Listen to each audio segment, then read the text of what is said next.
सोलापूर जिल्ह्यात मागील काही दिवसांपासून सातत्याने पाऊस व अतिवृष्टी होत आहे.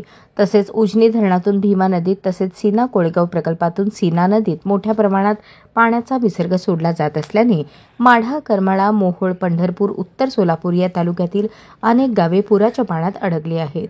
जिल्हा प्रशासनाच्या वतीने या सर्व नागरिकांना सुखरूप बाहेर काढण्यासाठी प्रयत्न केले जात आहेत.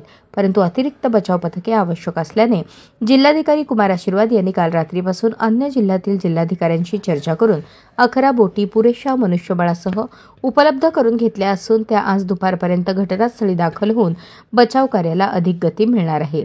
यामध्ये कोल्हापूर 3, लातूर 1, सांगली 3, इंदापूर 2, नांदेड 2 अशा 11 बोटी मागवण्यात आल्या आहेत.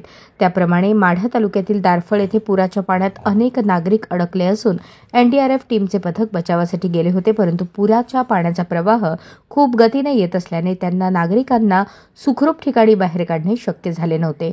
त्यामुळे सैन्य दलाशी चर्चा करून जिल्हाधिकारी कुमार आशीर्वाद यांनी त्या नागरिकांना एअरलिफ्टद्वारे सुखरूप ठिकाणी बाहेर काढण्यासाठी प्रयत्न केले.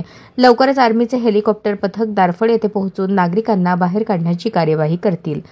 संपूर्ण सोलापूर जिल्हा प्रशासन तसेच तालुकास्तरीय प्रशासकीय यंत्रणा ही महापुराची परिस्थिती हाताळण्यासाठी रात्रंदिवस परिश्रम घेत आहे. तरी नागरिकांनी जिल्हा नियंत्रण कक्षाच्या 0217 273 1012 या क्रमांकावर संपर्क साधून अतिवृष्टी व पूर परिस्थितीच्या अनुषंगाने माहिती द्यावी असे आवाहन करण्यात येत आहे.